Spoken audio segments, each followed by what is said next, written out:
Okay, so we've all seen it on our pay slips, right? National insurance contributions. But what are they really? I mean, are they just another tax? Today, we're diving deep into this with a super helpful guide from MA and CO accountants. They break down NICs for employees, employers, and the self-employed. So basically, all of us. And I is a tax, but it's kind of a special tax. Mm. In the UK, it funds our social safety net. Think, the NHS, Oh, okay. the state pension benefits if you lose your job. It's a big deal. So it's like everyone chipping in for, the greater good. Exactly. But figuring out how much to chip in, that's where it gets tricky. Right, because there's all these different, what are they called? Classes of NIC. Classes. See, this is what I mean. It gets complicated. It does sound a bit like school, I know. But it's not that bad once you get the hang of it. So basically, different classes apply depending on, if you're employed, self-employed, or even if you want to contribute voluntarily. Okay, so let's break those down. Sure. So class 1, that's the most common. It's what both employees and their employers pay. Then you have class 2, that one's specifically for the self-employed. Okay, so 2 down. Are there more? 2 more. We've got class 3, that's for voluntary contributions, which can be helpful in certain situations. We might get to that later. And last but not least, class 4, another one for the self-employed, but this one's based on their profits. Okay, so that's 4 classes, right? Employees, employers, and the self-employed all kind of, funneling money into the system. But how much? Is it the same for everyone? Nope, not at all. How much you pay depends on, how much you earn or your profits if you're self-employed. And there are some key thresholds to keep in mind. Thresholds. Yeah, like cutoff points. Let's start with employees, shall we? Okay, let's do it. So employees have 3 main thresholds. The first one is called the lower earnings limit. And for this tax year, 2024-25, it's $6,396. Now, even if you earn below that, you still get something called credits towards your state pension. Credits, what are those? Some kind of bonus points? Kinda, yeah. Think of them like building blocks. You need enough to qualify for the full state pension later on. So even if you're not paying NICs yet, you're still, working towards your retirement. That's good to know. So what's the next threshold then? The primary threshold, that's a big one. Once your earnings hit 12,570 pounds, bam, you start paying class 1 NICs. So that's the magic number. But, I actually start seeing those deductions on my pay slip. You got it. And then there's one more, the upper earnings limit. That's 50,270 pounds. And once you go above that, the rate you pay changes. So the more I earn, the more they take? In a way, yeah. The rate changes above that upper limit. But we can get into that later. Now, what about employers? They've got to pay too, right? Yeah, I think you mentioned that earlier. Right. So employers also pay class 1 NICs. Their main threshold is called the secondary threshold. And it's, 9,100 pounds for this tax year. So once their employee earns above that, they start paying NICs on that portion of the salary. Interesting. So it's not like a free ride for them just because we're the ones actually earning the money. Not at all. But there are some things that can help, especially for smaller businesses. There's something called the employment allowance. Employment allowance. Yeah, basically it can reduce an employer's NIC's bill. It's been increased to 5,000 pounds recently, which is good news. Sounds like a discount. Pretty much, yep. Helps them manage costs, maybe even hire more people. But of course, not everyone qualifies. Right. So we've covered employees and employers. Now let's get to the self-employed folks. They've got their own set of rules, remember. 2 types of NICs to deal with, Class 2 and Class 4.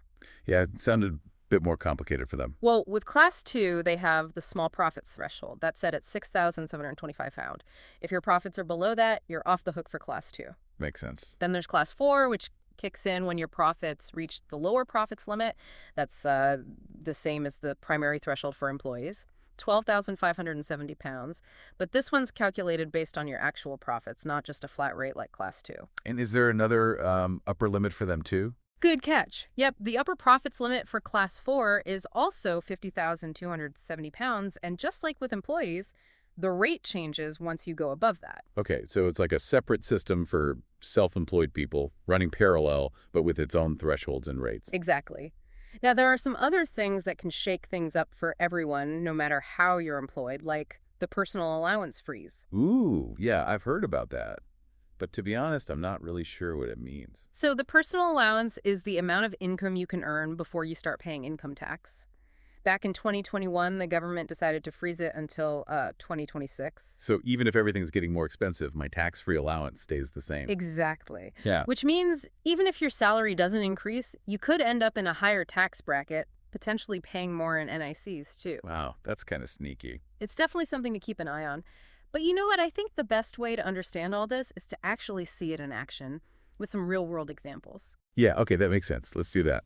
All right, so let's see some of those examples you were talking about. Okay, so let's take an employee earning £30,000 a year. Remember that primary threshold we talked about, the one at £12,570? Right, yeah. Okay, so this employee is earning above that, which means they're going to be paying 12% on everything between £12,570 and that upper earnings limit, which is £50,270. Okay, so we need to work out how much of their income falls in that gap. Exactly. So we take their earnings, £30,000 minus the primary threshold, £12,570.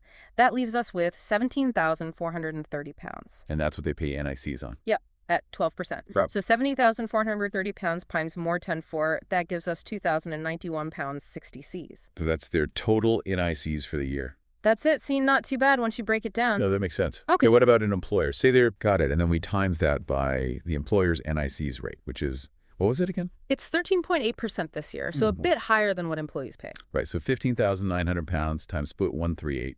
The calculator says £2,194.20. Yep, spot on. That's what the employer pays in NICs for that employee. Okay, cool.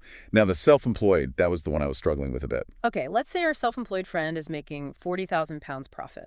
So first, class 2, remember that small profits threshold? £6,725. Yeah, and if you're above that, you pay a flat rate. Right, £3.15 a week, so our friend's definitely paying that. Now for class 4, their profit, £40,000, that's above the lower profits limit of £12,570, so they'll be paying 9% on the difference. So 40,000 minus 12,570, that's £27,430. exactly. And then times that by the 9% rate. So 27,430 pounds times 0.09 equals 2,468 pounds and 7 cents. So they're paying the weekly class 2 amount plus that 2,468 pounds of 70 cents for class 4. Yeah, that's their class 4 bill. Got it. Yeah. I think seeing the numbers like that really helps. Definitely. And, you know, even though we've just done the calculations, there are other things you can do to make sure you're not paying more than you need to. Some good tips in that MA and CO guide. Oh, yeah. What were those again? Well, first up, the simplest one. Always check if you're eligible for any allowances. Like that employment allowance? Yeah. You could be missing out on savings if you qualify, but don't claim it. Good point. Hmm? So always check for allowances. What else? Another important one, especially if you're self-employed, keep good records. Records of what? Your earnings, your expenses, all of it. Having everything organized just makes calculating your NICs so much easier. And it can help you if you ever need to, prove your income to HMRC. So organized chaos is not the way to go here. Nope, definitely not. And lastly, sometimes it's just best to get the experts involved. Like an accountant. Exactly. They know all the ins and outs, can help you claim everything you're entitled to, and make sure you're following all the rules. Okay, that makes sense. So we've covered the different NICs classes, the thresholds, the calculations, even some handy tips. But you mentioned something earlier that I wanted to come back to about Class 3 contributions, voluntary ones. Oh, yeah, voluntary contributions. They can be useful in certain situations. Like what?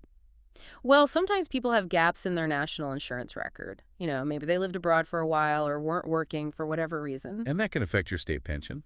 It can, but you can make voluntary contributions to fill those gaps, so you're still eligible for the full pension amount when you retire. So it's like catching up on those missed NICs. Yeah, exactly. And it can be a really smart move, especially if you're getting close to retirement age and want to make sure you're getting the most you can. Okay, that's good to know. I'm starting to see how all these pieces fit together now. It's definitely more to it than I thought. Yeah, there's a lot to it, but once you understand how it works, it's not that scary. No, it's not. Now, speaking of understanding, where can our listeners go if they want to, dive even deeper into this? Well, if you want expert help, I definitely recommend checking out MannineCokeAccountants.com. They've got loads of resources on their website and a whole team of professionals who can help you out. Perfect. So they can help you figure out all this NIC stuff and make sure you're doing everything right. Exactly. Awesome. Well, thanks for joining us for this deep dive into UK national insurance contributions. It's been really insightful. It has, hasn't it? Yeah, and I think it's something we all need to know about no matter what our situation is. Absolutely. Well, thanks for having me. And thanks to MA and CO accountants for the helpful guide. That's all for today, folks. Until next time. So we've really gotten into the nitty-gritty of these NICs, haven't we? Yeah, definitely. From all those different classes and thresholds to actual, real life calculations and even those helpful tips. It's kind of amazing how much there is to know about something that affects, well, pretty much all of us in the UK. It's yeah, one of those things. Seems simple at first glance, but there's a lot under the surface once you start digging. Exactly. And that's what I really like about these deep dives. It's given me, and I bet a lot of our listeners, a much better grasp of where our money's going and just how the whole system operates. And once you know how it works, you can start making sure you're getting the most out of it because it's not just about paying in, right? It's also knowing your rights and making sure you're claiming any allowances or benefits you might be eligible for. Right, like that employment allowance for employers, or even Yeah. making those voluntary Class 3 contributions if you need to fill in some gaps in your record.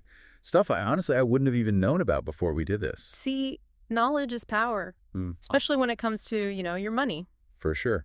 Well, I think it's time we wrap things up and point our listeners to some good resources if they want to learn more. Definitely. If you're feeling ready to really take control of your NICs and you want some expert guidance, I'd strongly recommend checking out mancoaccountants.com. Yeah, they can help you decode all that payslip jargon, make sure you're on the right track. Exactly. They're the experts. Perfect. Well, thanks for joining us for this deep dive into UK national insurance contributions. It's been really eye-opening. It has. Yeah, And I think it's something, we all need to be aware of no matter what our individual situation is. absolutely. Thanks for taking the time to break it all down for us. No problem at all. Happy to help. And of course, a huge thanks to MANCO Accountants for that fantastic guide. That's all from us for today. Until next time.